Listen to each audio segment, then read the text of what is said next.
Hey guys, we're back. Happy holidays. Happy Thanksgiving to those who celebrate. I ate a bunch of fucking turkey. How about you? I did actually. I had a bunch of turkey.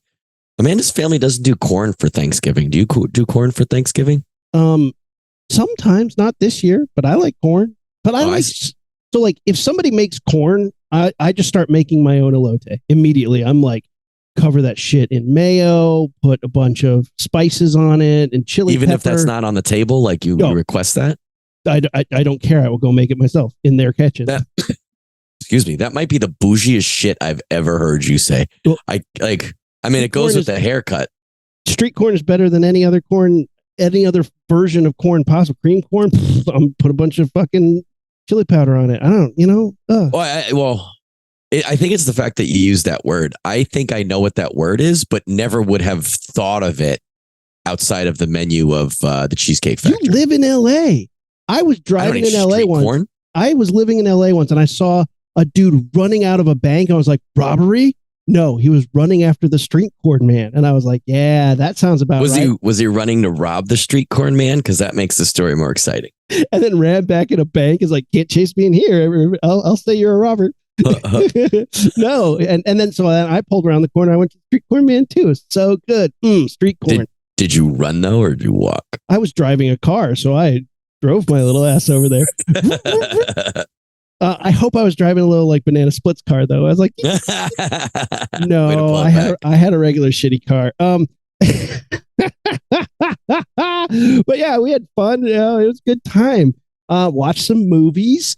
Trying to catch up on. I'm so fucking behind, man. People are like, you see Oppenheimer yet? And I was like, no, I'm waiting till I can watch it in its perfect format, which is on the back of a plane seat. That's where I want to see that. Yeah. That is where I'm going to watch that movie. Just to spite all you motherfuckers, I'm just going to watch Oppenheimer on a plane on a tiny little screen. That's I like it. And gotta say this. The socials, Facebook, Instagram, X, and YouTube. And if you're watching the YouTube, you can see Max take biddies today. Mm-hmm. He is wearing a Slave Leia shirt, and it is phenomenal. It's a Slave Leia costume cosplay shirt, so it looks like I'm Leia. And if you're looking at the YouTube right now, it's a pretty uncanny likeness, don't you think? Check out the caboose. I think it's creepy that the skin tones match.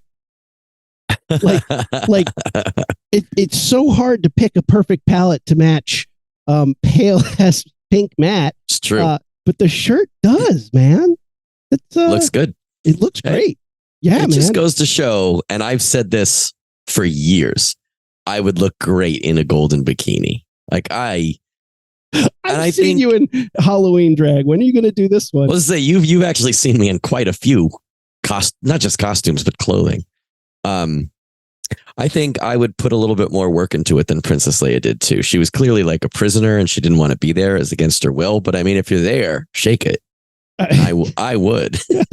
Yeah. Right. See, that is funny. Yeah, that's a good look, man. So I love the shirt. Follow us on all those things. Big shout out to everybody who's been hitting up my Aaron McLean's half hour horror on X. I hate calling it that, but hey, that's where you can listen to me live on Saturday mornings. Matt, you got to join me someday, and you will. Maybe not on a Saturday. Maybe I'm dying to. Yeah, you need to. It's super fun. I'm turning young children into killers at that time in my karate class. So otherwise, if I wasn't doing something like for the world, like I'm doing something that will benefit the world as a whole, otherwise I'd be there. Last week we talked about holiday horror movies. Oh, my favorite. Oh, it was so good. But like, it's funny when you're on a podcast and we have people who join you and they're talking and you're like, guys, have you seen this movie? And they're like, nope. And then the whole conversation is like, okay. Well, what about this movie? Nope.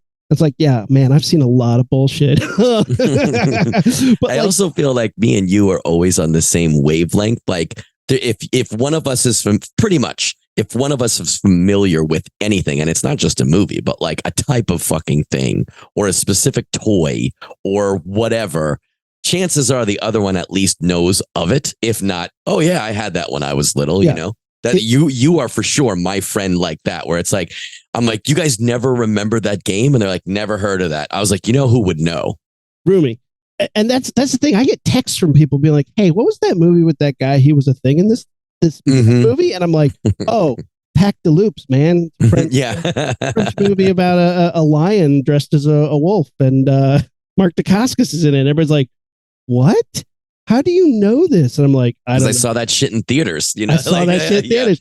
And half of what I know is just because we had a shelf of VHS tapes in the launch pad, and I just be like, I've never seen that movie, but we had it, so I'm aware. Yeah, I guess if you think about how many hours we spent prepping for this show that we didn't yet know we were going to have, right? Well, based on our roomiehood, and we haven't lived together in. That's what I'm trying to make my life, man. Just it was all prep leading up to this. Yeah, that's right. Let's get on with the show, though. We got some good stuff to talk about, right?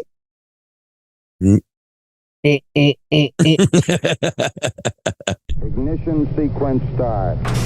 6, 5, 4, 3, 2, 1, 0. All engine running. Liftoff. We have a liftoff.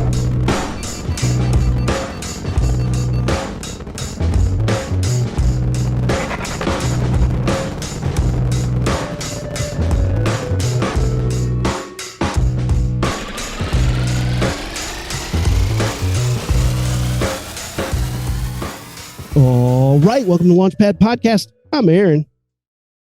I'm Matt, boys and girls. One thing I did want to mention, Matt, you're one of my only friends who I can be somewhere and be like, "Did you catch that?" And you'd be like, "Yeah." Yeah. That's how we've played games. We've made games on the Venice Boardwalk based on that, where it's just like you saw the same exact thing at the same exact second that I did, and we're both thinking the same thing. We don't even need to verbally acknowledge. Very few people can I do that with, because with Kate, I'll be like, "Fuck, are you fucking seeing what I'm seeing?" She's like, "No, what?" And like, "Don't look! Oh my god! Yeah. Like, there's a murder about to go down over there. Those guys are gonna kill each other. Let's watch from a distance." Even like Comic-Con and shit like that, where you're in a swarm of people. Yes, me and Aaron will both see that thing that we turn and look at each other and are like, "All right, we got to talk about that shit at dinner." And that's all, like, our eyes say that to each other. And that's all that needs to be said in the moment. And we both saw it. Yeah, you're right. I didn't think about it. And you are definitely that friend for me more than any other guy or girl that I know. Right. Like it's like a constant game of where's Waldo, but you have no clue what Waldo's going to be. Sure. Like, did you see it? We found it's today's Waldo is a guy who was dressed as a fat Porkins and his pants fell down at Comic-Con. We both saw it at the same time. Yep. And nobody else seemed to see it, but we saw it. Feels like God or karma or fate or the universe is like winking at the Rocketeers when that happens. It's like, yeah, I know you guys saw that, right? Cool. Sometimes it feels like a dog's butthole is winking at the Rocketeers, but you know. It's how many inside jokes related to shit like that do we just text each other a picture of that? Like, if someone was looking over your shoulder and was like, "Why did Matt text you that?" You'd have to explain it, and it would be like a 10-minute explanation, which would not help them understand the text at all. And the thing is, the initial thing isn't even that funny. It's the compounding of 10 plus years of friendship where that joke keeps coming up. So now the joke is immediately hilarious, even though the initial reason that joke exists might not even be that funny. I mean, it's kind of funny, but like it's the fact that every time you say it now, it just calls up 15 years of jokes. Mm-hmm. All jokes aside, Matt, did you ever have a birthday party at Charles Entertainment Cheese's place establishment of entertainment? I don't know if I've specifically had a birthday there. I guess I'd have to ask my mom, but for sure I've been there as a kid countless times. Like we went for sure. I don't remember a specific birthday there, but I'm sure I have at least attended a birthday there. And of course, we're talking about Chuck E. Cheese's. His real name is Charles Entertainment Cheese. That's his legal name. That's his legal name. Back when he was a rat who smoked cigars, and it was called Showbiz Pizza at the time. I was doing some research about this. Mm-hmm. Co-founded by the guy who created Atari. The guy who co-founded Atari created the Chuck E. Cheese restaurant. It was called Pizza Time Entertainment. And, you know, he wanted animatronics to entertain children while they ate greasy pizza and put money into video games, arcades. So a child casino. Fucking cool. I feel like I won then, don't you? Well, and you look at the old pictures of this, and I don't quite understand what is going on with the band at the early, I'm talking 70s Chuck E. Cheese. Mm-hmm. Because it's got a Western theme, and it's like a hound dog with a banjo, jiggity bow. And Chuck E. Cheese is like this shithead barker with a cigar. And he's like, hey, you guys, it's somebody's fucking birthday. And they're like, I didn't get a present because it ain't your birthday, nitwits. And birthday. You're like, yeah, you're like, but it's like a Jersey accent, which I'm not even going to attempt. So it's, it's like this shitty fucking like mobster rat from Jersey with his crappy backroom entertainment. But next to the dog, there's like a Confederate flag on the wall. Like, that's the birthday party I want. It's like, I saw Green Room. I know how this goes. But then it was bought out by their competitor, which was Showbiz Pizza, which had the best band, the Rock-afire Explosion. Which I'm on board with that name. With half the band was like space themed. There's like a space dog and he's playing the drums, and there's like a space gorilla and he's on a space keyboard, and then a bear with a fucking homemade banjo and a cheerleader. And I'm like, what? Half your band is ready to rock, and the other half's like, like the Grateful Dead. Like, what the fuck is I just love that was in a golden age of like, it's for kids. Kids don't give a fuck. They don't, yeah, right. They're like, kids are like, I love hillbillies and space people. Great. And then the cheerleader was there for the dads, I guess. Shaking it. I should be the one doing that dance. Yeah. It was very weird. Their music styles, I guess the bear would do a country song, but like, why are all the bands with the raddest names never sound like their name should be? Like Rock-afire Explosion. Like that should be some like, yeah. Like I need to throw horns up to that. The Grateful Dead, since I mentioned them. Rad name. Your music. Not what you wanted. Yeah, it's all banjos. And look, I'm a Dead fan. I'm not a Dead head, but like, I mean, I'm down with anything that has a banjo, but that name isn't as deserving as badass as it is. I get it. I think that's right. But let me ask you this. Have you asked me, excuse me. And guys, I'm sorry. We pushed this podcast 2 days because my whole family was sick and now I'm sick. Have you been to a animatronically entertained birthday? Oh, I had one as a kid. If you didn't have one, you sucked. Like fucking period. You were an actual hillbilly dog. Yeah. Yeah. All right. So your dad already had the Confederate flag up. And you were just a piece of shit. And they were, yeah. Oh, dude, I remember going to the birthday parties. I remember having birthday parties there, and they were the best because the dads would give you like $10 worth of Chuck E. Cheese coins. Yeah. You go lose all that shit in 5 minutes playing skee ball and turtles in time, and then come back and like a baller, he'd be like half drunk on a second pitcher of beer and be like, here's more tokens, kids, and just like scatter them on the table, and the kids would go bonkers. You'd be like, I just won 7,462 tickets. You'd walk up to the prize counter like a pimp, and they'd be like, here's your whistle, sir. And you'd be like, it's like, and with my leftovers, I got a Chinese finger trap. Yeah. So I'm going to assume that we're on board with Chuck E. Cheese and places like that as an establishment. Yeah. But let me ask you, animatronic entertainment with those guys singing to you. On the count of 3, I'll say 1, 2, 3, go. Give me a thumbs up if that's your jam and you would take Sammy there today if they had animatronics singing to you, or a thumbs down if you're not going there, you don't like that idea. He's deep. If you're not watching on YouTube, he's deep in thought. I have too many caveats, but okay, let's start. Go ahead. Just get ultimately thumbs up or thumbs down. Ready? 1, 2, 3, go. Thumbs up. 2 thumbs up from the Rocketeers. Depends on which Chuck E. Cheese, because nowadays it's fucking Dad Rumble Force up in those bitches. Like people took way too much advantage of the beer aspect of it that they served in pitchers. Maybe they stopped serving beer. I seem to remember. Yeah, I've been there a couple times for school related fundraisers. Yeah, and the one that I go to, I don't think they have the animatronics, and I don't remember It's just games. It's just video games and shit. Yeah, they got rid of the animatronics because that shit's not cool anymore. And I'm like, excuse me, that was the coolest part. Yeah, the fuck they're not. I don't know. So if they had animatronics, yeah, I want Sammy to see animatronics. I want her to see the animatronics before she thinks they're stupid.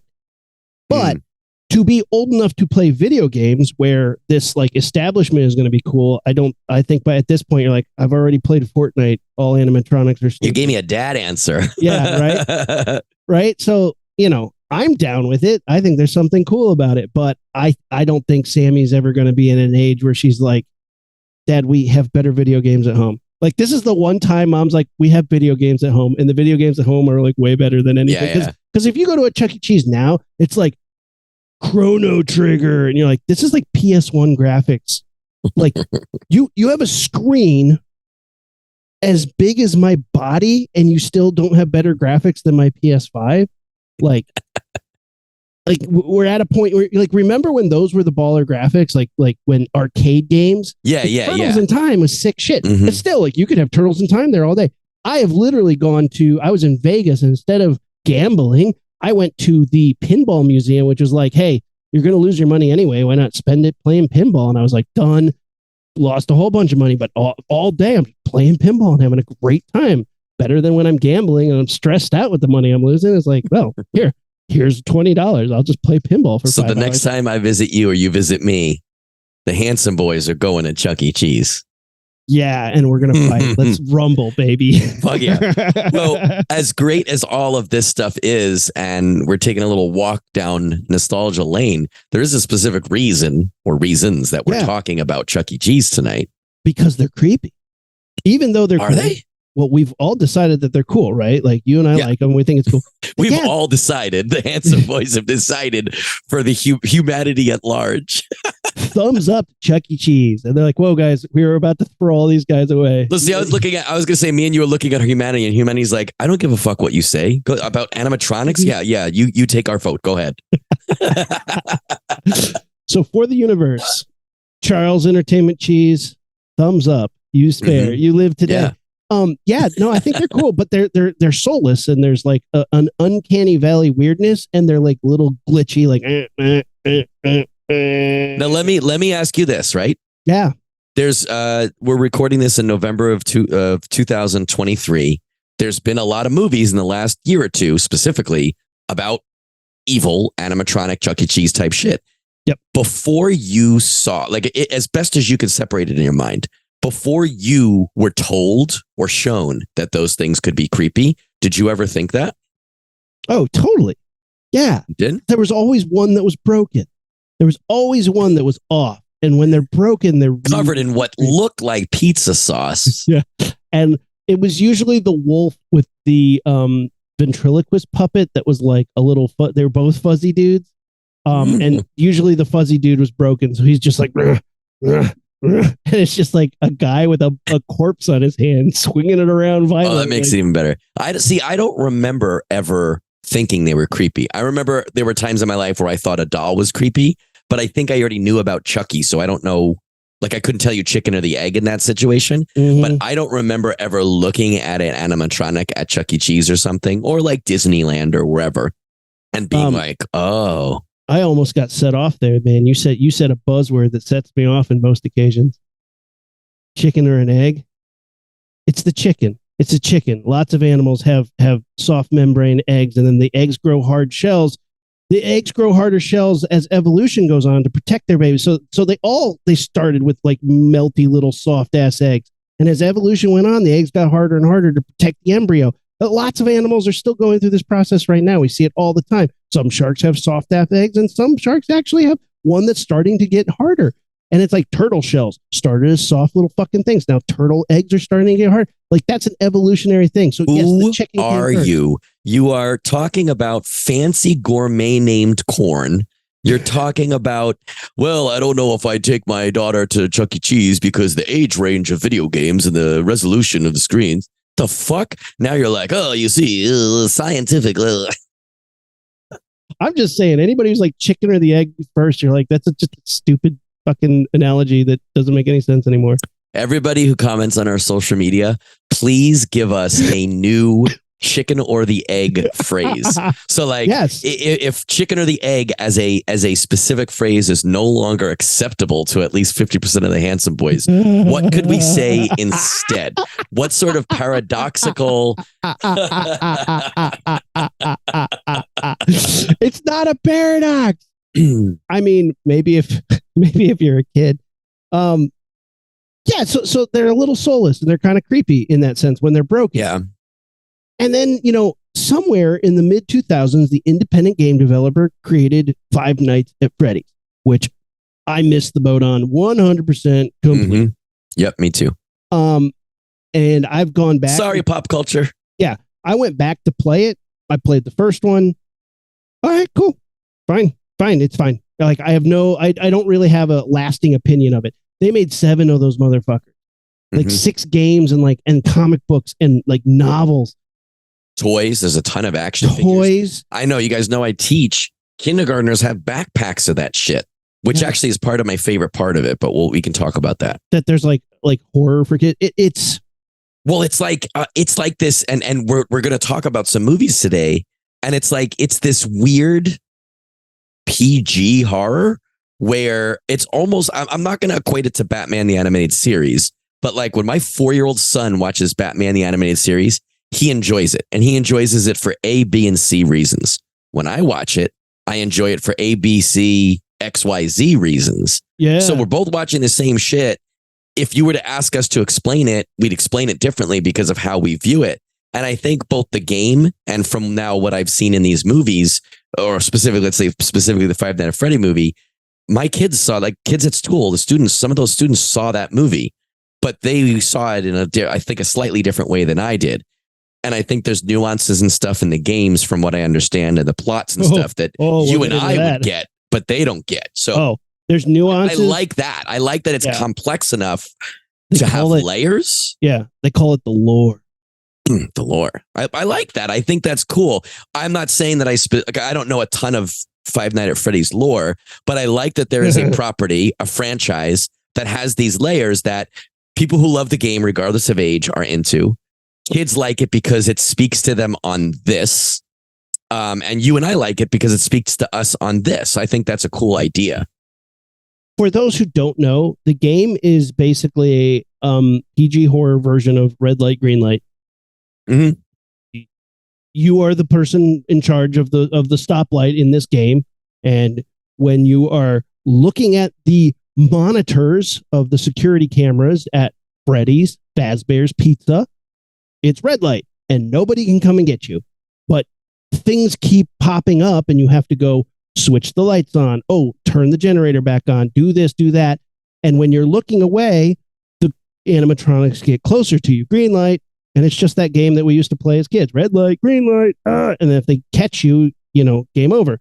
And that's basically what that game is. But buried within it, there's lots of like mini games and odd things that tell deeper, darker story. Mm-hmm. And people have spent hours on the internet. When I started getting into this, and we'll get into it a little bit more when we start talking about the movie, the first thing that came up on YouTube was the quick version, Five Nights on Freddy lore. That video was 8 hours.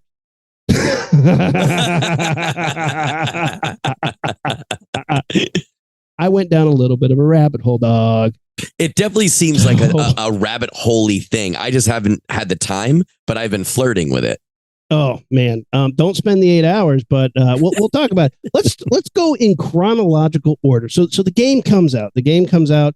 When does the first game come out? It's a hit. It's a hit. Like everyone likes it. It's a big thing. It has a lot of followers. And then like Aaron is saying, it's a franchise that becomes multiple games now, 7 or 8 games at least. And there's toys, there's backpacks, there's all this other shit. Now there's a movie, but it's steeped in lore. And I think all of us as fans know that when you have a deep, deep pit of this shit, it's really easy. Like Rumi's saying, get stuck in a rabbit hole because he's like a tourist. But when you're into that, if you're into that first game or the second game, and then they start to really expound on that with levels of stuff, it's easy to get lost in that and have that become your thing. So I think then it really gained traction as like a fandom, as something that you could celebrate and wave a flag about. Sure. It came out in 2014. So that's when the game comes out. Real big.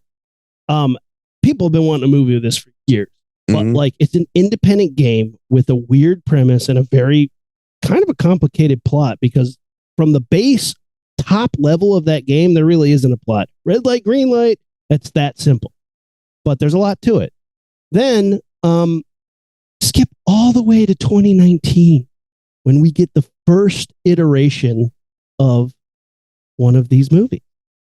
And it is not a Five Nights at Freddy's. Instead, it's a different beloved childhood franchise called The Banana Splits.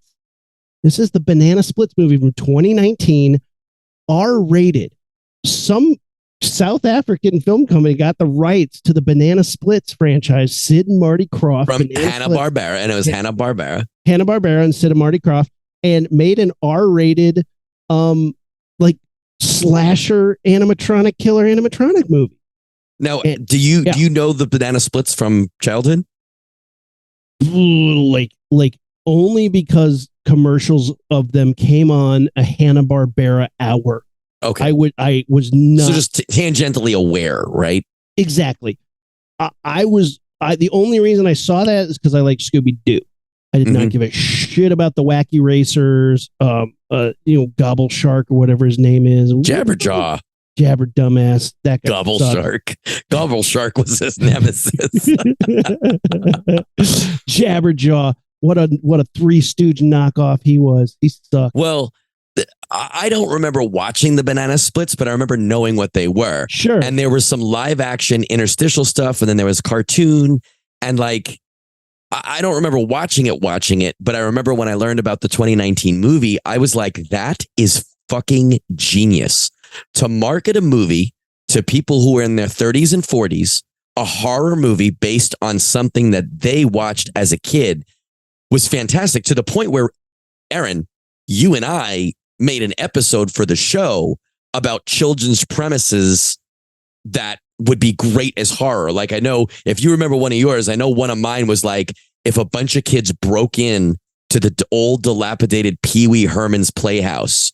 Yes. And it was like in the context of that. And they're like finding these fucking chairs that are alive. And Pee Wee Herman is a crazy old slasher in that house now. It's taken that premise and turning it into a rated R. Do you remember any that you had? Did I do The Crow? Or no, Harold and the Purple Crayon. I did. Yes. Harold and the Purple Crayon, because that's some existential nightmare shit. This kid travels into a void that he can create with his mind, but you're a child. So it's like you have unlimited imagination. Imagine suddenly being gifted the ring of power. You're now a Green Lantern, but you're not old enough to understand. Like you can create dragons and snowmen who are your best friends, but you can't remember how to make food because you're a kid. Like Harold and the Purple Crayon, he's like, I don't know how to get home.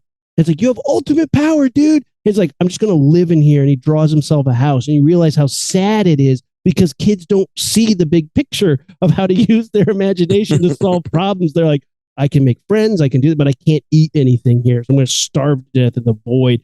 Holy shit, Harold and the Purple Crayon is terrifying when you think about it. And I think, like, if you take that as a premise, right, to rated R, horrify, something that we grew up with as a friendly, kind childhood thing, number one, I think that's a great hook. Number two, you automatically have a nostalgic investment because we all read that book. We all watched that show. We all saw that movie. We all went to that pizza place.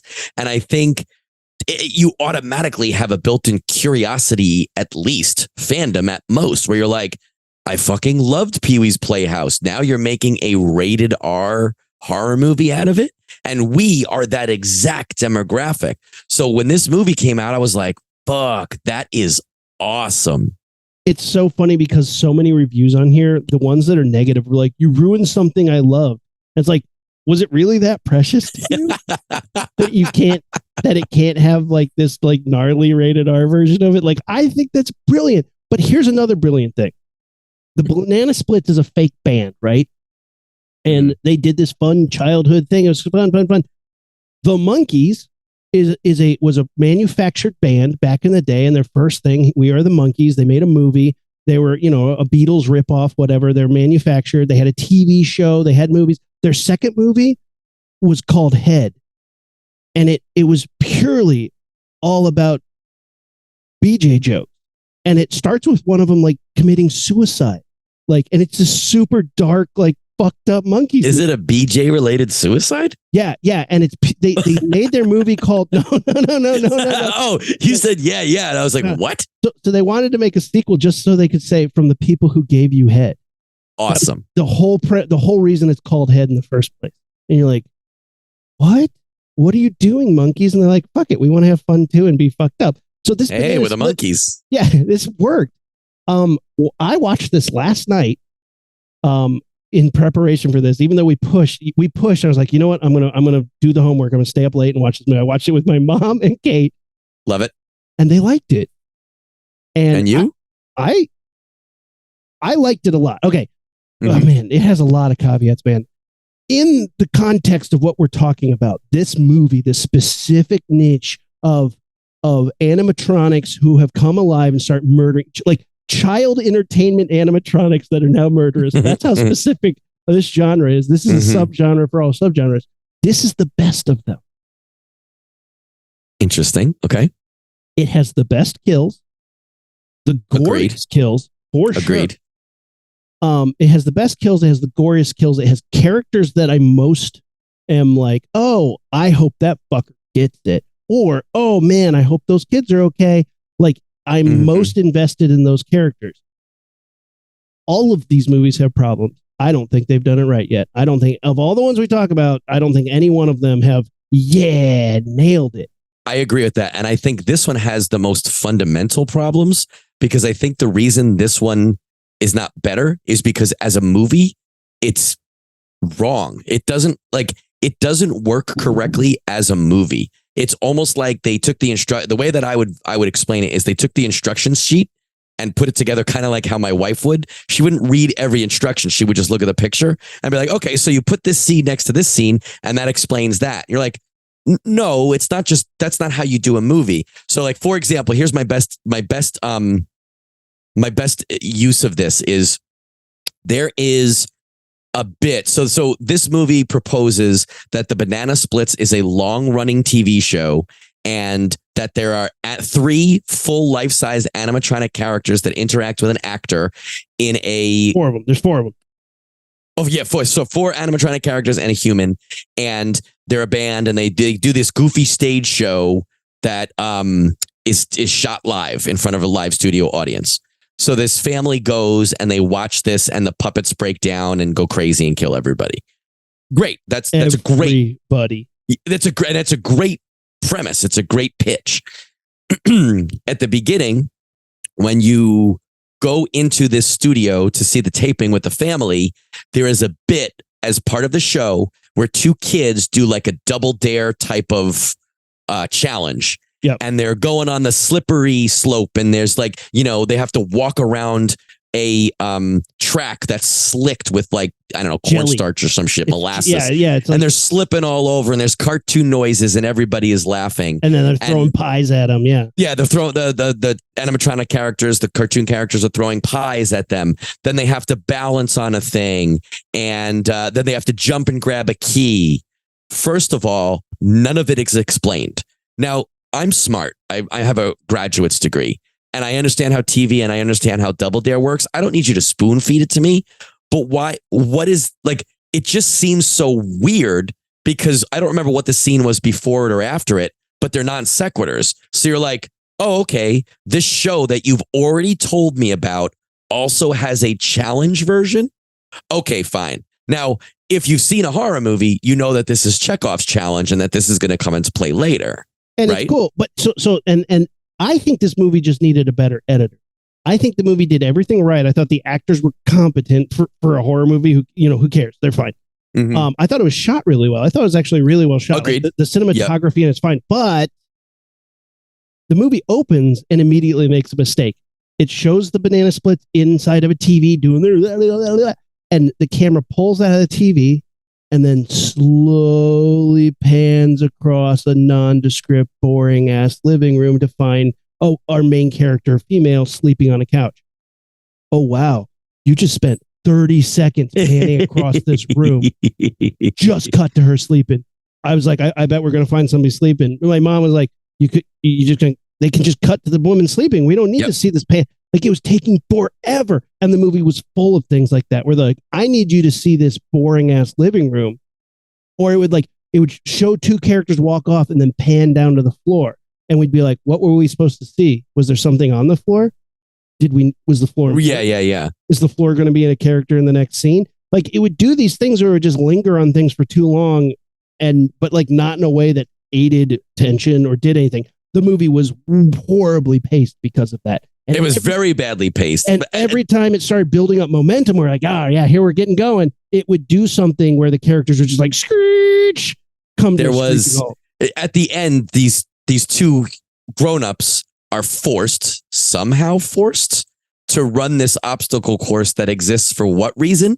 They do the exact same things the kids do, but when they fall, they grotesquely break their wrists. Yeah, their fingers are all bent backwards. Yeah. It's a great idea, but and maybe it was budget, like that one specific could have been budgetary. You could have shown me an obstacle course that could have a lethal edge to it somehow. I think it was a missed sequence, but I see what you were trying to do. In the introductory scene or so, when we meet the family, and one of the main characters is this little boy, it's his birthday, and he's the biggest Banana Splits fan. He has, which is never explained, he has a extendo umbrella, like when you collapse an umbrella and then you press the button so it shoots out. They took one of those, they pulled off the umbrella from the top and put like a spray painted yellow tennis ball with spikes on it. Sharp ass spike. He holds it up and does like an Excelsior type move and presses the button and it extends.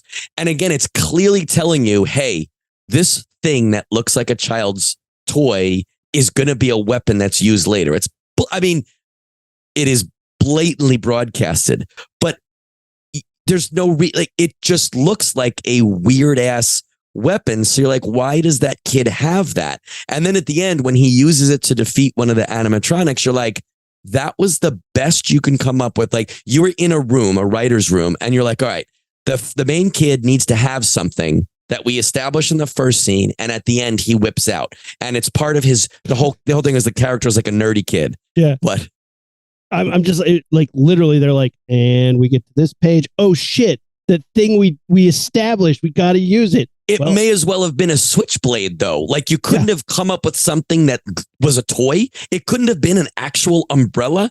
It just looks like a fucking scepter with spikes on it. It makes no sense. And I see what you're doing. I get what you're doing. I was with you. I understood it, but it just seems so ham-fisted. There's a love story in there where that kid's older brother is hitting on the page to page. The man, the guy who plays this teenage whatever son looks like a stoner dropout. I'm not even sure if that's what they're going for, but that's how he delivers all of his lines. There's a Paige who becomes like one of the heroes of the story, and she kind of helps the family once there's danger. He kind of half-assly hits on her for absolutely no reason.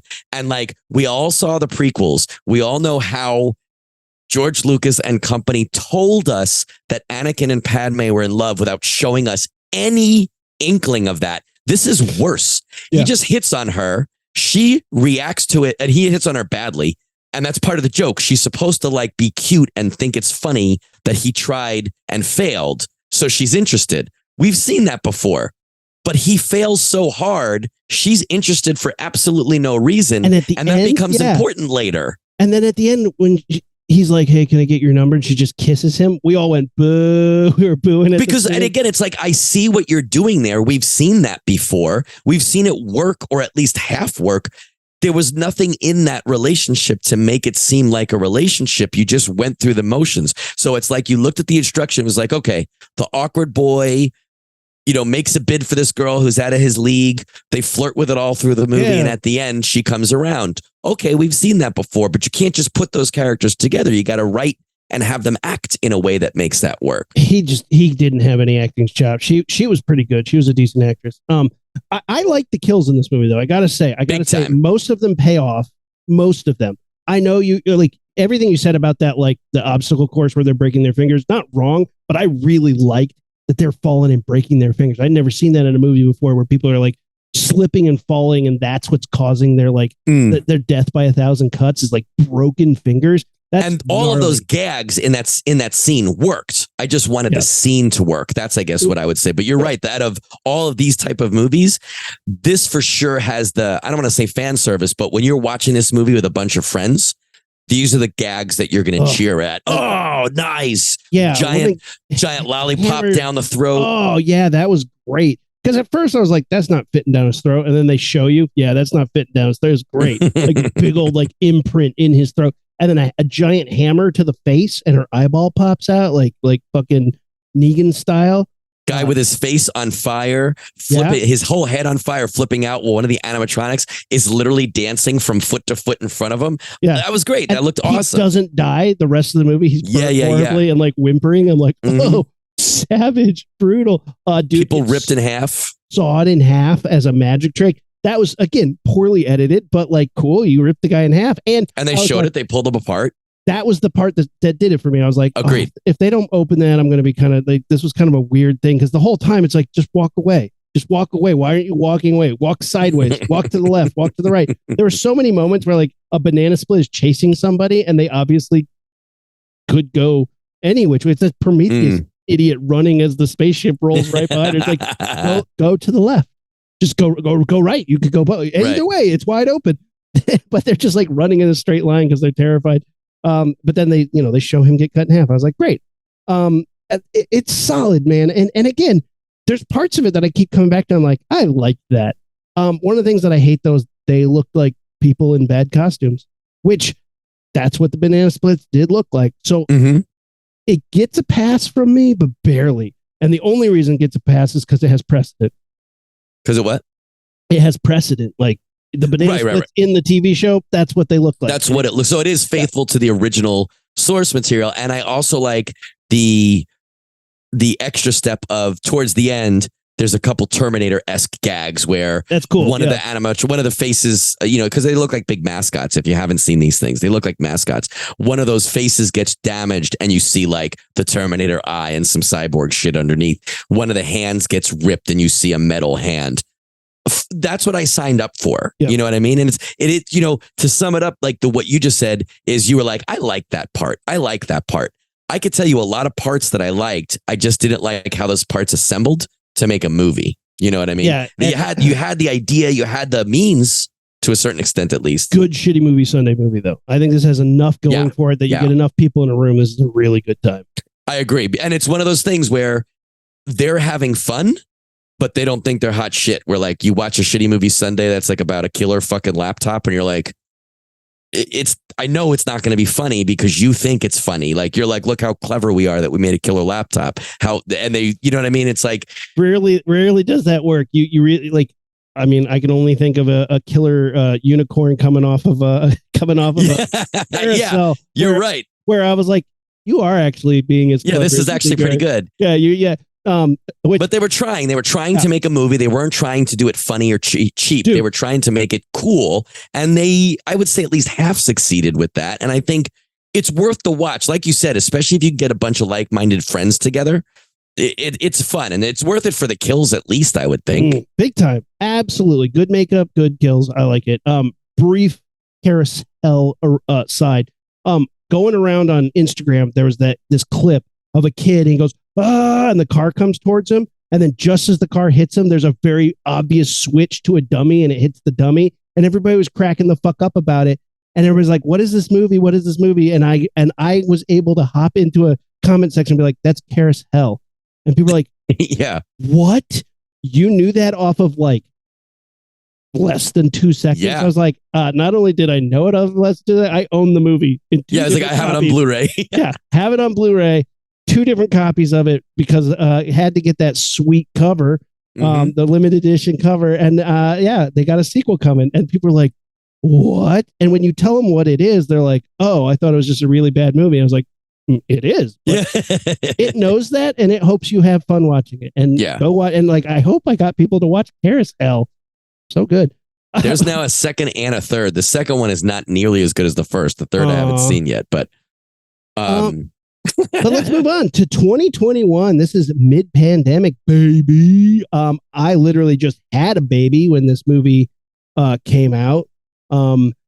So yeah, I have no job. I have an infant, and I have just moved into my brand new house that I'm in now. And this movie, Willies Wonderland, comes up, and it was shot in Georgia, real close to me. So my friends worked on it. And it's a super low budget movie in the same vein as Five Nights at Freddy's, but got good old Nicky Cage in it. When I heard of this movie, Nicolas Cage is stuck in a Chuck E. Cheese with all the animatronics trying to kill him. I was like, that's going to be the best movie ever. Like, I'm sorry, but it's almost like if you were like, Matt, name a movie that you want to see, I would be like, that's fucking great. Nicolas Cage. I wish it happened in the 90s, but okay, Nicolas Cage fighting animatronics. And then I saw like the art from it, like the promo art and the posters and stuff. And I was like, okay, those, I want them to look more like animatronics and less like guys in suits.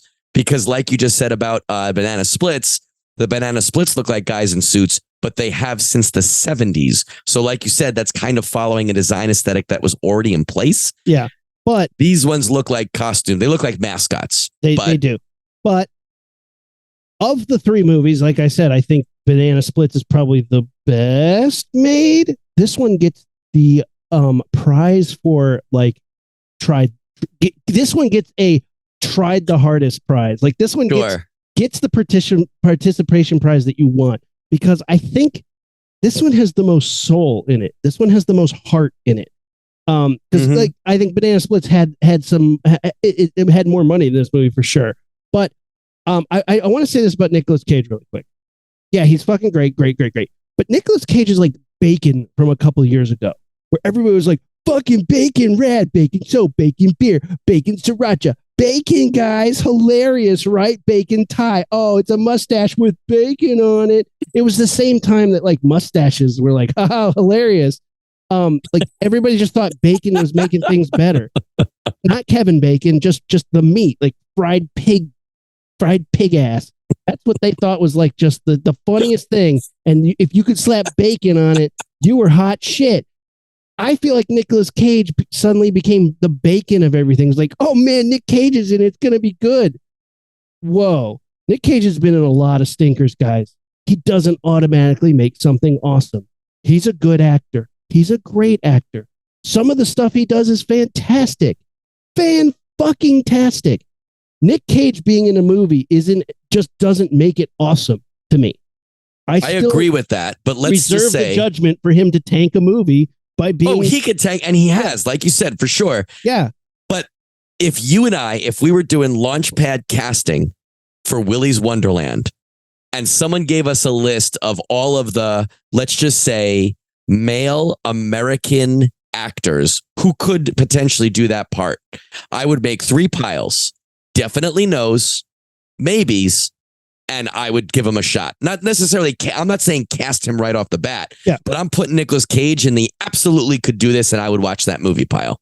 He makes this movie better. Absolutely. And again, I think I just got a little annoyed that the second this came out, everybody's like, Nick Cage is in it. And I was like, I don't give a fuck who's in it. It's not, and this happens with everybody. Like people are like, oh my God, Leonardo DiCaprio's in it. I'm like, I'm tired of his baby face looking like he's about to cry in every single fucking movie. He's in every goddamn movie. I hate Leonardo DiCaprio and Bacon so much. Guys, listen, everybody that's listening right now, and myself included, let's make a pact. If anybody has access to a time machine and the movie Willy's Wonderland, please somehow put bacon in the movie. Have Nicolas Cage be eating a bacon burger while he's taking his break or something. But we need to get Roomy on a bigger rant about bacon. Nick Cage is going to make a movie. It does ramp up the unexpected factor. Like which Nick Cage are we going to get? Is going to be like Moondance Nick Cage? I bake bread. Give me the big knife. Or are we going to get Bad Lieutenant? Shoot him again. His soul still dancing. And which Nicolas? And I think this is an interesting choice. Not necessarily the one I wanted, but which Nicolas Cage did we get? Oh, we got a completely silent Nicolas Cage. I think he says 1 or 2 words, maybe the whole movie. I think he says nothing. Does he say 1 word at the end? He might. I don't even remember, but it wasn't that impactful. But okay. I love that he took this role. Apparently, he got the script, read it, and then like a day later was like, "Yep." Like he got it on Friday. Monday was like, "I'm in. Don't change anything." Because I guess producers and like handlers were trying to be like, "Oh, this should happen this day." He's like, "Nope. I don't want to say anything. I don't want anything to change." This movie's. Do you know who one of the producers was? Who? The main male lead in Killer Clowns from Outer Space. That's right. And he's in the movie. And he's a producer. Yeah, he's in the movie for a heartbeat. But apparently he's like done a bunch of shit. I didn't realize that. Well, you know who else is in this movie? The sheriff, the mom / sheriff in the movie. She is the teacher who gets her ass beat by a ruler by Chucky in Child's Play 2. She's one of those in every movie person. Like she's been in so many movies and she does a great job. She got a good part in this. Yeah. Look, this movie has so much heart going into it and it does a lot of stuff well. I think I pinpointed exactly what it's missing. About $1 million. I think that's true. I think that's probably true, and I think that's fair. We've danced around it, but the plot is Nicolas Cage is driving a super fast car. He runs over a spike strip. This tow truck comes and gets him and says, "Hey, it's going to cost $1,000 to fix your thing." Nicolas Cage doesn't, and he says, "I only take cash." Nicolas Cage doesn't have it. He says, "I think I can help you out." He hooks him up with this guy who owns the old dilapidated Willies Wonderland. And he says, "Listen, if you stay in here all night and clean all this shit up, I'll give you $1,000 to fix your car for you. Stay in here all night." So he stays in there all night. And while he's cleaning, slowly and then he starts to see these things doing weird shit. And then they get more and more violent, more and more confrontational until he has to fight them one at a time. Meanwhile, there is a girl whose adoptive mother is the sheriff, and she hates Willy's Wonderland, and she and a bunch of her friends know that the things in there are alive, and they go there to blow it up and set it on fire, end up going inside and kind of helping him through. As the plot is kind of revealed, it's explained that it was like they were the people who used to own it were like killer cultists, and they were using the place as kind of like a front to do cult murders of families. And then when they were found out, they did like a ritual suicide that let their spirits go into the animatronics there. And the town realized, this is my favorite part, the town realized that that's what happened and would bring them essentially sacrifices. So they were bringing people who didn't have enough money to fix their cars or whatever to Willy and his crew as a sacrifice so that Willy wouldn't fuck people up in the town, because that's what he was doing, which sounds awesome. Sounds awesome until you realize these things can get their ass kicked pretty easily. And the town has just been like sacrificing thousands of people to these animatronics when it's like, dude, Nick Cage killed every single one of them with his bare hands. Right. The Child's Play woman is pleading with them while holding a shotgun. And you're like, he literally beat one to death in the bathroom. Yeah. Really? Yeah. Yeah. But it's fun. It has decent, there's not that many kills. Most of the kills are suggested. Most of the kills you see there's after over the fact. 22 kills in it. Can you remember a single one of them? Yeah. Is there really over 22? That's literally the number? I rewatched the Dead Meat kill count today. James A. Janice, thank you for being my research portal. But like, and he goes through all the kills. A lot of them are, and then they murdered this family, and then just cuts to like 4 people on the floor with blood just sprayed all over. There's a lot of people on the floor with blood. A lot of people on the floor with blood. And I think that's what separates this from the last one. Yeah, that counts as a death when you're trying to count how many people are dead in a movie, but like of number of kills you get to see, there's like a handful of them. There's there's an okay decapitation. There's an impalement that's kind of cool. A guy gets impaled by a big foam sword. Okay. The best kills in the movie are Nick Cage like ripping the tongues out of these animatronics. Which is at least that is good, and that's fun, and that is something that Banana Splits did not have. But I like that idea is like you can go over the top from dusk till dawn, bloody gore, black oil spitting everywhere because it's not a human, it's not an alive thing. Yeah. the character designs are all over the place, which I guess maybe that's based on how you're describing the original Chuck E. Cheese. Maybe that's a nod to that, where it's like a knight, an ostrich, a Mexican turtle, a weasel, a chameleon, which I thought made no sense and does not look like a chameleon until you realize she can change colors and has a tongue that lashes out. You're like, okay, that's kind of cool. There's a vixen that's like a sprite or a fairy. Yeah. Which okay.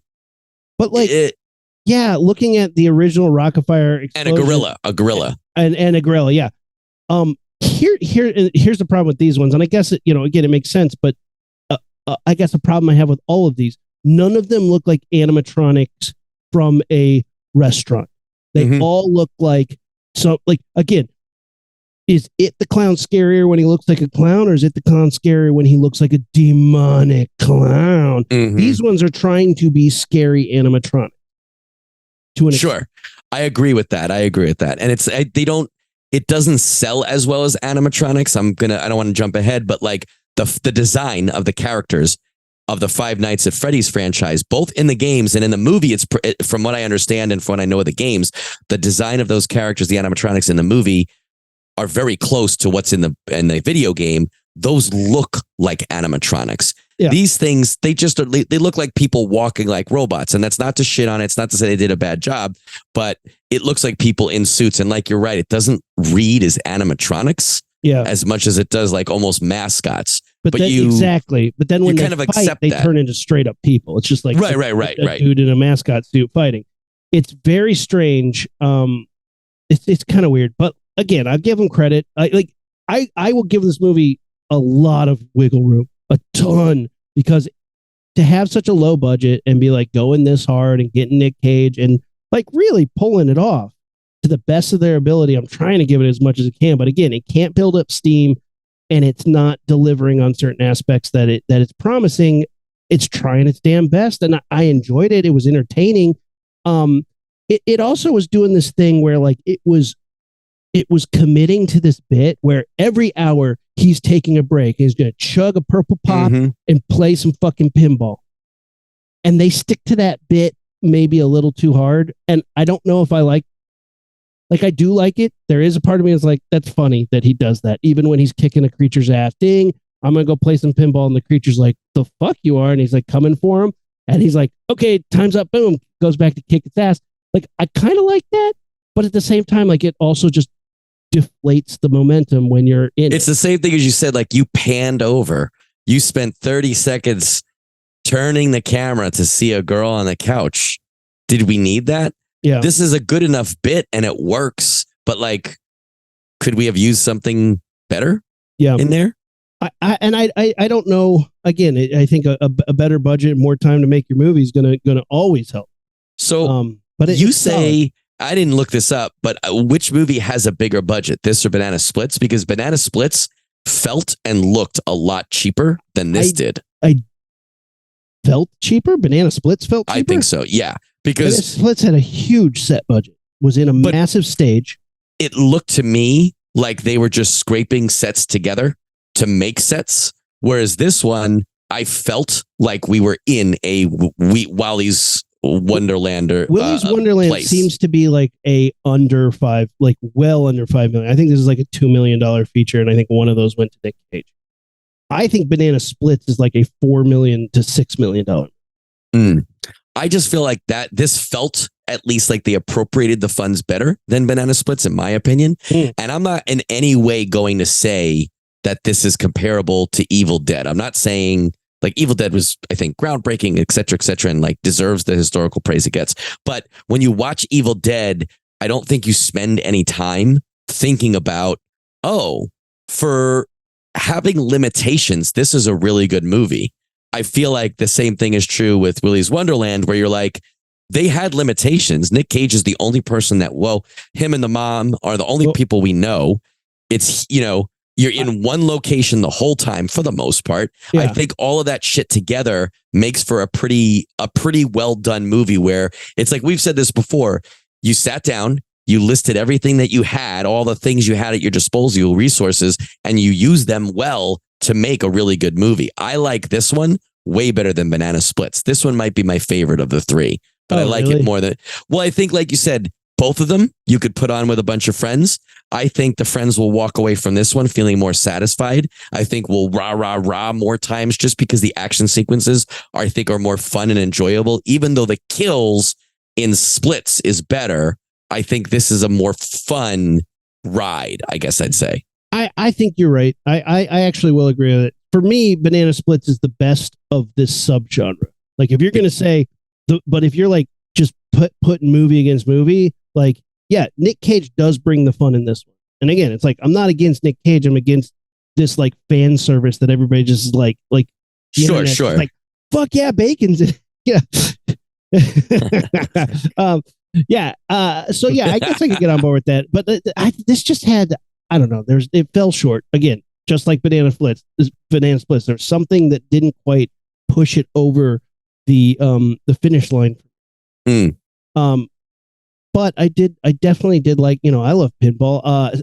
Apparently that producer you mentioned, the guy from Killer Clowns has the pinball machine now, and I'm like, man, oh, cool. You know what the funny thing too is, I watched that 2 years ago. Mm-hmm. I watched Banana Splits. I think I watched that when you and I think that's what actually gave me the idea for the episode that you and I did with Purple Crayon and Pee Wee Herman. I was ho-hum on both of them. I wasn't against them, but I wasn't like, I need to own them. Then I have actually, before the movie came out, even before I knew the movie was coming out, I started playing Five Nights at Freddy's like maybe 6 months ago, let's just say, around there. Yeah. And I'm in no way an avid player. I play once in a blue moon, but I love this premise of these killer robots in them for whatever the reason. It doesn't matter which movie or what mythos they are doing. But I love that idea. I got so into it just playing that game a little bit. Then the movie was coming out. I was like, oh, this is awesome.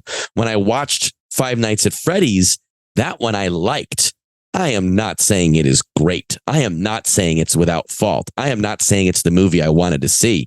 But I liked that one. I was like, this is way better than those other two. Then I watched Five Nights at Freddy's maybe a month ago. Since then, I bought and watched both Banana Splits and Willies Wonderland and loved them both more. So I don't know if I just literally went full circle and came back and liked it more because it was on my mind more, but I think I appreciated it more and had more fun with them both after watching Five Nights at Freddy's. Now, I don't know if that's a cause and effect relationship or if that's just how Five Nights at Freddy's became the opening act for you. They were the warm-up band. Yeah, I said, well, now here's the thing. Now I have to rewatch because it was the rewatch that got me on the other two movies. So I got to rewatch Five Nights and see if I like Freddy's. According to IMDb, Willies Wonderland had a $5 million budget, which I don't believe, but okay. Five Nights at Freddy's has a $20 million budget. I believe that. Unbelievable. That's crazy to me, but okay. Five Nights at Freddy's, yes, the finally realization of the very popular video game franchise came out this year, 2023. I saw it, and yeah, it did a thing. Not a fan? I'm not mad that I watched it, but when you've watched Banana Splits and Willies Wonderland, and this can't show you any blood. That's I don't know, does make it rough. But again, this is a PG-13 movie, and it's at a completely different audience. Little kids went and saw this movie. This is an intro to horror. This is a stepping stone to horror. And somebody does get bit in half. I do give them credit for biting people in half. It also deals with a lot of kids getting abducted and put inside animatronics. Cool. My biggest issue with this movie is I'm watching this movie and I'm like, man, I'm on board. Early on, I was like, okay, all right. It takes 40 minutes before any one of these animatronics really do anything. That balloon's getting pretty low. Okay, it does something. So I give it a little balloon pop. It's up in the air a little bit. And then all of a sudden we get to the scene where the little girl's like, they're my friends and they're playing with me. And then they have a montage where they build tents. And they just slapped that balloon all the way to the floor and stomped on it. And I was like, I didn't think about it, but I should have thought that you would hate that. I am ready to turn the movie. I was out. I was done. I don't care. You the second they were no longer a threat, the movie's stupid as shit. And now I just have to watch this like happy fun time bit and like, but there's kids' souls in there. Cool, but now they're good guys and they're not going to kill anybody in here. And now we have to wait until we find who the real bad guy is. What a waste of my time for the next. But didn't they try to kill the brother figure after that fact? Yeah. But they're not. The brother figure played by PETA from Hunger Games. No, it's Paul Futterman from Future Man show now. He's so much better in that show. He's not a bad actor. I've seen him in a lot of stuff and he's fine, but he just looks so physically little that I can't believe him as a grown-up, even though he kind of has some salt and pepper hair going here. I'm like, aw. Is it dressed like your dad day? You look like a little boy going to school being like, I'm a grown-up now. How I feel about Leonardo DiCaprio. No, that's not true. This is how you feel about Leonardo DiCaprio. Sick of his baby face looking like he's going to cry all the time. Who does he think he is? Bacon? Mustaches? Fuck Leonardo DiCaprio. Who does he think he is? Nick Cage? Yeah, so Five Nights at Freddy just did a huge miss right when it was crucial to like I get that. Right when it was really crucial to bring me back on board, it like kicked me out the door and was like, this is not for you. Sorry, man. This is for little kids. And I was like, that's fine. I hope it scares the shit out of some little kids. But like, it's like in a haunted house when you're building that tension and you need to like really hit somebody with it. They gave you a breather when you needed to double down on it being scary, and they did. And none of the people were making choices that made any sense. Like that was all really, really dumb. So I watched the movie and I'm like, fine. It's fine. I'm not mad at it, but again, I'm not going to buy it. I'm not going to, I don't ever need to watch it again. But right after that, I was like, well, did I miss something? Is there something to the games that explain more of this, that make this like, oh, maybe it's better if you played the games, which again, I hate it when you have to do homework to like, right. Yeah. I shouldn't have to. And I don't think the movie made you. I think the movie actually really did stand on its own pretty well. Then I spent more time than the movie was long watching YouTube videos about the lore of Five Nights at Freddy. And holy shit, it is so deep. There's all this stuff about like, because the game goes into a lot of things where like it makes you play these weird like 8-bit Atari style cutscene-esque mini games that tell a piece of a story but tell you no information about the context, the timeline, the characters. It's just like, here's this thing. It's this kid crying. Oh, he gets his head bit off by Fozzie Fazbear. Who is that kid? I don't know. But as you play all the games, you start to figure out, oh, this is the Chomp. It's an event. It's a specific event that happens in all the timelines, because some of the games do the Godzilla thing where it ignores this game, and there's some retconning involved. And then there's, whose kid is trapped in what animatronic when, and whose grave was that outside the house. There's tons and tons of very specific lore that you're like, well, that's interesting. Crazy that people got so into red light, green light that you wanted to like dig it all that up. But like, great. That's like cool. Good for that game manufacturer, man. That's the best you could hope for, that people are obsessed making 8-hour videos about the silly little like Easter eggs you hid in your game, right? Any jewels that you found in that 8 hours that applied to the movie that I'm not going to say made the movie any better for you, but anything that you're like, oh, okay, that actually works as a nuance or an idea or something? No, everything they did in the movie was basically explained the way it was. And like in the game, they just kind of combined a lot of characters together. Like, who's the purple man? Who's the orange man? They're like, well, here's this. He's Matthew Lillard. All right, here we go. And I thought that was a fun thing at the end. Yeah, man, that was great. And his death was cool. And that is something that happens in the game. That guy gets trapped inside the bunny costume and then like left to rot for years and years and years, but somehow it keeps him alive and he doesn't die. Like, all right, cool. Yeah. But like, if you're going to come back to the genre, if somebody's like, pick a movie, it's movie night. The theme is, animatronic kid restaurant, child casino bullshit. Which one you picking? I would have to go with Banana Splits or Willies Wonderland for sure. I agree. I think, like I said, watching, Freddy's the first time a month ago. It was right after Halloween, I think. I was right before Halloween. Whenever it was in relation to Halloween. I said, oh, this is better than those other two, but it makes me want to revisit the other two. Yeah. Now, having revisited the other two, I think both of those are superior to this one for different reasons. Now I need to rewatch this one to feel like it's even and kind of figure out where I would place this guy. But I like it. I like the concept, and I really do.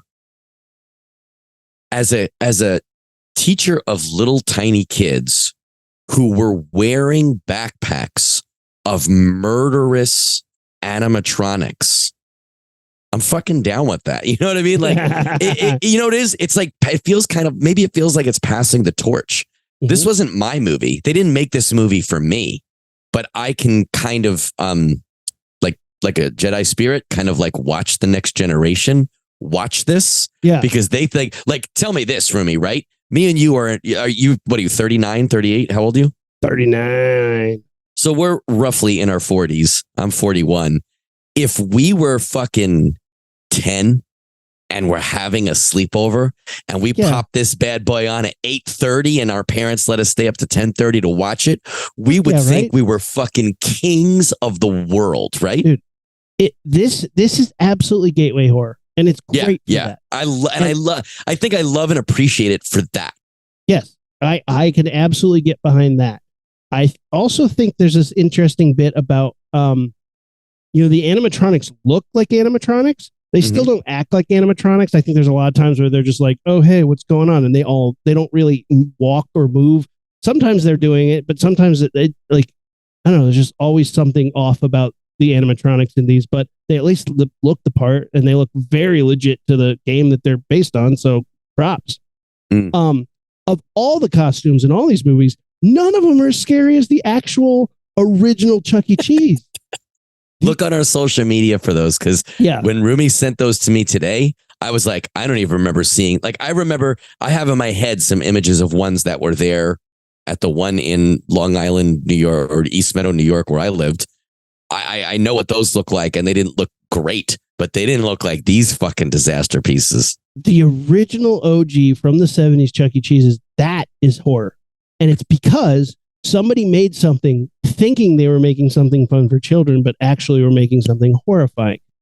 That, to me, would be impressive if you made them. If somebody is going to make another knockoff of Five Nights at Freddy's, that's what you need to strive for. Don't try to make it look terrifying like Willies Wonderland. Don't try to make it look like, super animatronics like they did in Five Nights at Freddy's. Try to make it look like they did for the OG Chuck E. Cheese. That uncanny valley where it's like, I don't think I want to give it a hug, but I'll watch it sing stupid songs. Cool. Right? That would be the key. That uncanny valley thing that's just like, it's not right. Do you think you'd like Five Nights at Freddy's, whether it's the concept or the movie, more if just the design element was changed? No, because that was really strong. I think I just need it to be, and like, the thing is, like, I don't even think you need the gore, because the implied terror of it was pretty good. Just there's something that just didn't engage me. See, I don't know that I need the gore, because I don't need gore in horror, but I think I need gore in this movie, or at least kills. I need to see kills. Amp them up. There weren't enough, for sure, especially when there's so many of the other ones. There was only 2 or 3, I think, total. I definitely don't, like, there's plenty of movies that are scary that don't need gore. This didn't have, and like Five Nights at Freddy's, what makes it scary? The constant creeping up on you. I don't think this employed even what made its source material scary. I don't think it knew how to do that right. And there's lots of movies that do that really well, like Halloween. Like, there's so much of Halloween. Halloween is pretty damn bloodless, man, for the most part. Very low key kill count, but a lot of him like stalking you is scary. Nobody like seemed to do any research of how to make a scary movie when making this, and it relied really heavily on this premise that there's like children's souls in these animatronics, which is fucking creepy. I agree that terrifying. I agree. That's probably the creepiest part for me. The part that I thought was the most effective as far as creating suspense and leaning on suspense and making me feel tension Yeah. was that specific plot.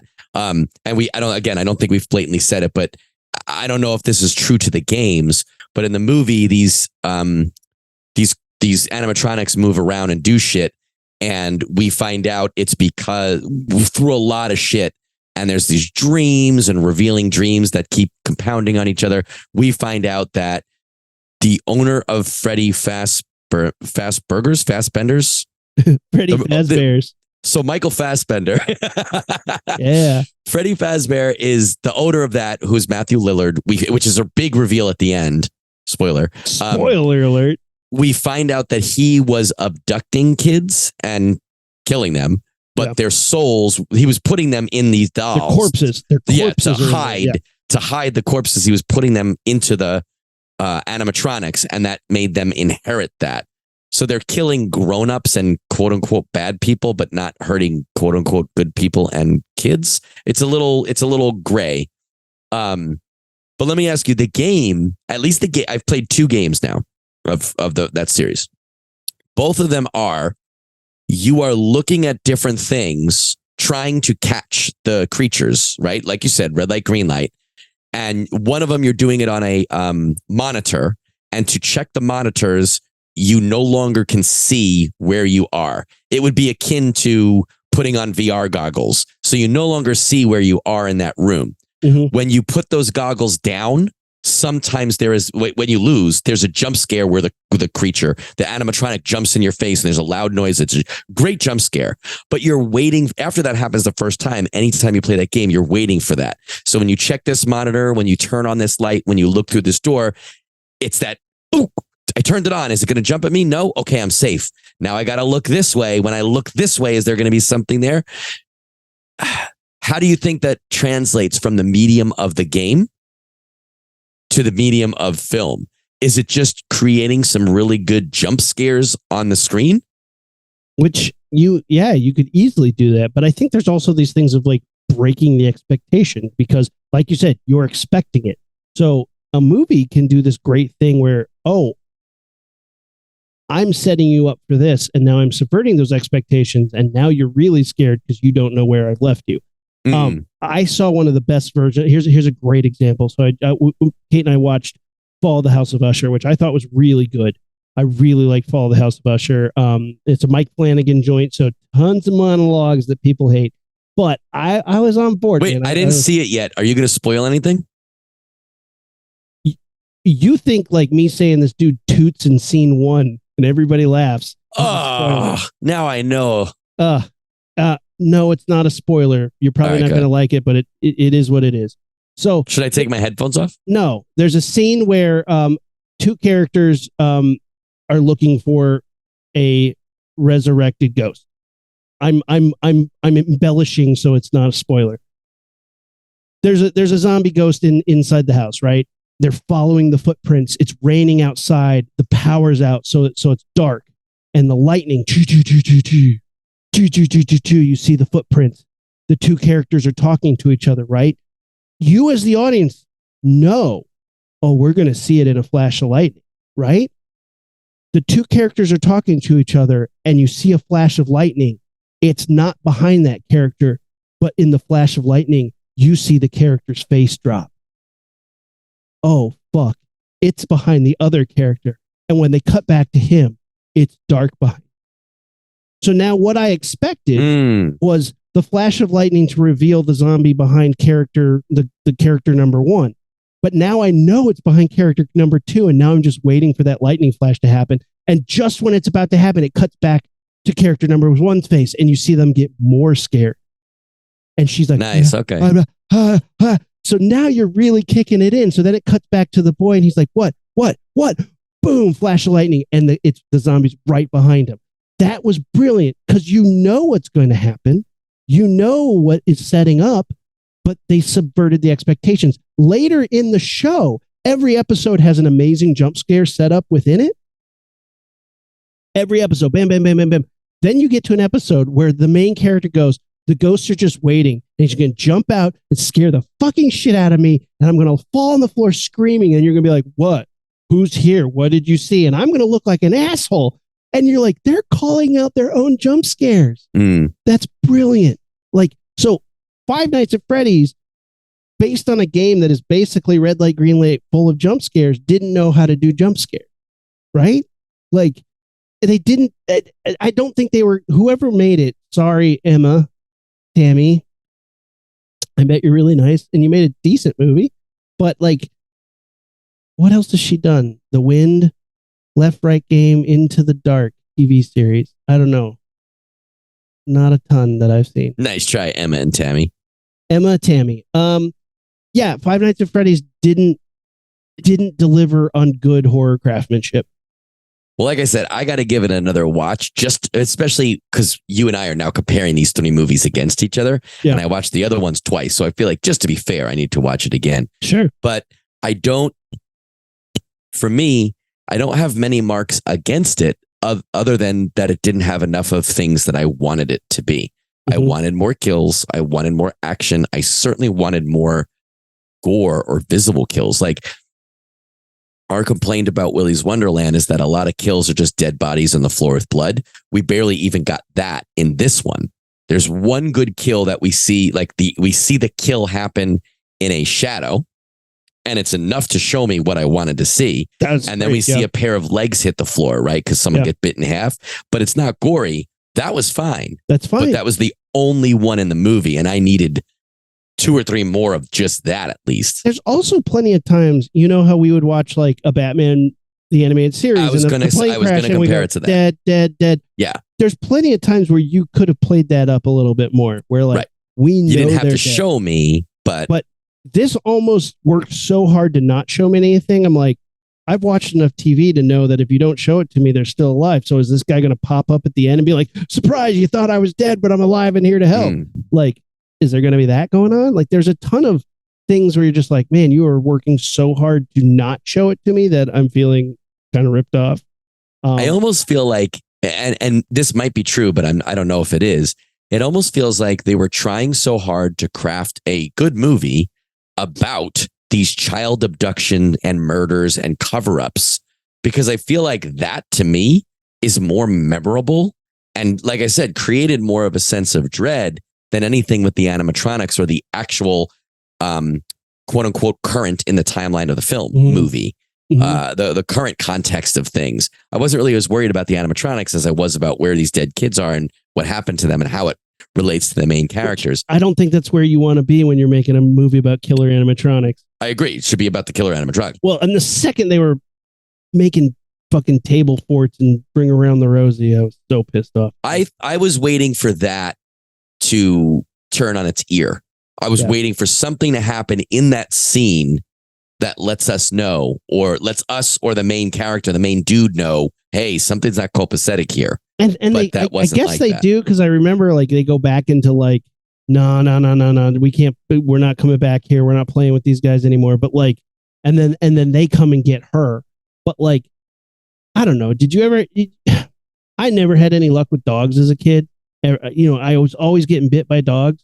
And there's always this situation where you're like, everybody's like having fun, hanging out, and you're like, hey, your dog's looking at me funny. And we're like, no, the dog's super cool. Like, he's never hurt anybody. I don't know how many times I heard that just before some dog snapped at me and fucking like took a chunk out of my leg. So fucking like, I think you could have had the dog moment where they're like having fun and ring around the Rosie, and then all of a sudden Fazzy Fozbear takes a chunk out of the brother, bites the thumb off or whatever, and then you'd be like, oh fuck, you know, it doesn't take much to upset a ghost animatronic, right? Or like throws, like if he's like exhibited strength, right? Like broke a table with his hand or threw a table or something on purpose or an accident, but something to demonstrate like, whoa. I can't remember. Something happens where he's like, we're never coming back here ever. I thought it was, he gets mad. The brother gets mad because of a reveal. It's something with the girl too, right? He gets mad, and then all the animatronics are like, no, you can't be angry in here. Don't be mad. Yeah. I don't know. It's stupid. I didn't hate it. Like, I liked it, but again, I got to give it another chance. I'm not mad at it like fucking bacon. Like, or chicken eggs, chicken in their damn ovos. You've had some opinions tonight for sure. Hot takes. dude, you haven't seen me in a while. I have all these pent up hot takes. I have nowhere to drop them. Am I like your therapy? Like when we hang out and we talk and we show prep and we go over, we do a show, that's like your venting. And when that doesn't happen, you have all this bacon angst. Yeah, I'm sitting at brunch with my wife and I'm just food? It's all breakfast food related. It's bacon, it's eggs. Oh, man. I had a traumatic brunch experience when I was a small child. Oh, my God. Now, whenever I smell bacon or somebody says, what came first, chicken or the egg? You probably have an abducted child soul inside of you. I'm just going to say. Just start sweating profusely. Guys, let us know which of these movies was your favorite. Which breakfast food pisses you off the most? Yeah, and do not forget to come up with a new version of saying the chicken or the egg. Chicken or the egg, yeah. I'm really interested to hear, because I think we agree that each movie has pros and cons. There's not a perfect one among them. Maybe you could squish them together and make something out of it. But I would love to know what you guys think. What are your rankings? What do you think of the high points and low points of each, and what worked and what didn't? Are you a FNAF? Are you a FNAF lorist? Tell me more about the lore. What is so interesting and gripping about this? I don't think there's anything wrong with it. I can't fall down that rabbit hole. So it's like, if you are a big FNAF, I could. Yeah, if you're a big FNAF fan, like, what is the super cool lore that you guys are like, whoa, man, you do this, you got to check this out. This is why it's so fucking cool. Wait, like, no, I mean, the idea of killer animatronics is so fun to me as a horror fan. Then you add the layer that related to that, not just at the same time, but related, directly corresponding to that, is child abduction and murders at a Chuck E. Cheese. To me, that is the bridging of something that's not going to happen. It's too far-fetched and fantastical, right? Killer animatronics. That's not something I'm actually worried about. But child abductions and shit, I can see that. Yeah. And the idea that it's happening at a place of children's joy and party and safety and fun, surrounded by your family, no less. How fucking great to have, like, if you just made a movie about child abductions that were happening at a Chuck E. Cheese, and it turned out it was the guy who owned the Chuck E. Cheese, you could make that movie well and creepy. Yeah. But the fact that you're relating those murders and child abductions and death, which is hard to watch a movie about that, right? That's not really enjoyable horror sometimes. It hits a little close to home, especially now that we have kids. But like, I like that shit. I'm on board with that. I think I could get sucked into that myth or that mythos really fast.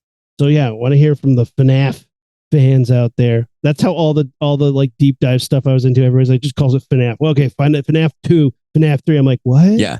What is this word they keep saying? Is this like Rizzler? Oh no. See, and I looked at the other ones. I did the Banana Splits movie. That's the BSM. If you're into BSM, let us know. And of course, Woa. If you guys are Woas. If you like that Wowo. Is that where I whisper real quietly and like eat something quietly on my microphone? Is it BSM? Maybe I'm thinking. No, that's SM. Where I've been. I'm thinking S&M. That's where I've been a naughty boy, and I need. Yeah, I think BSM is that, isn't it? No, I'm thinking of ASMR. I don't know. I like. I'm thinking of NKTOB. I spelled that wrong, but zip. Anyway, you know what to do. Follow us on social media, Facebook, Instagram, and Twitter at LaunchpadPod. And our website, launchpadpod.com. Did I say Twitter? I meant X. I'm sorry, Twitter. Don't kill me. I like to think that some of our fans are like, wait, what do I follow them on? What is Twitter? What is Twitter? Oh, man. You mean, like, I hate anybody when somebody's like, oh, we're losing subscribers, bro. Yeah. Yeah. I tweeted this out the other day and somebody's like, you X'd it? Or like, what are we doing now? What is the verb action of right? Yeah. Tweet made sense. What am I doing now? Dropping X's? I took a big old verbal thumb shit into X's receptacle. and hit send. Anyway, yeah, we're on all that stuff and on YouTube. Check out. I think my shirt has gotten less. Like, I don't know if I was just sitting. Oh, that's what it is. If my shirt is wrinkled, it looks fucked up. It looks like Leia and Jabba had a baby. Yeah. It actually looks like a nutsack. And that's not a fat. That's not a fat joke. That's purely just a. That's what it is. What it looks like. But then when it's like, I think I bought it a little too big. I didn't want my actual sexy body to show through Leia's sexy body. I thought that would screw up a lot of people. That seems on brand with you, dude. I'm just gonna buy this like a size and a half too big. We give me that double XL. Yeah, hit us up on all that stuff. Like I said, Saturday mornings, 10:30 Pacific, 1:30 Eastern. Half hour of horror with Aaron McLean over on Block of Horror. Check out what Block of Horror is going on. We're doing some fun stuff over there. A lot of fun things happening over on Block of Horror. We're doing Wraith episodes for December, and yeah, some cool stuff in the works for 2024. We got some fun stuff coming up for the holidays, man. We still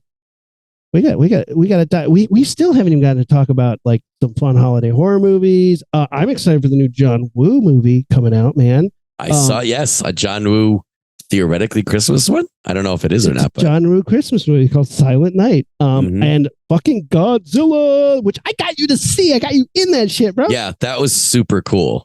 Oh. How did you? Well, we'll talk. We should do a Godzilla episode when that comes out. You could tell me. I know.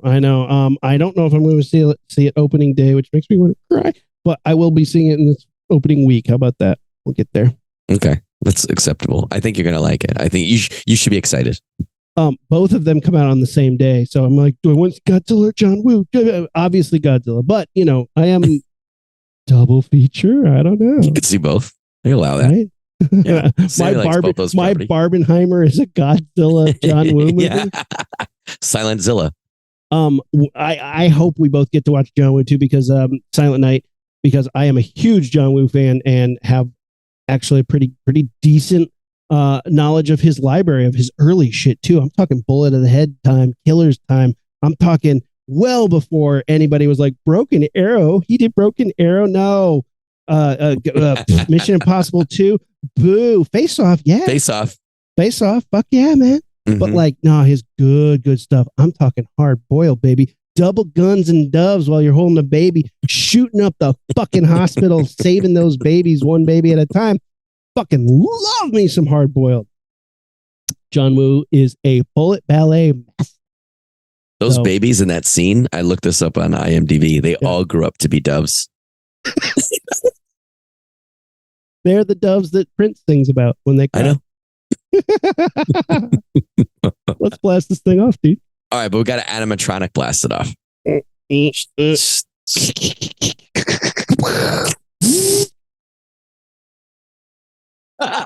both did it the same way.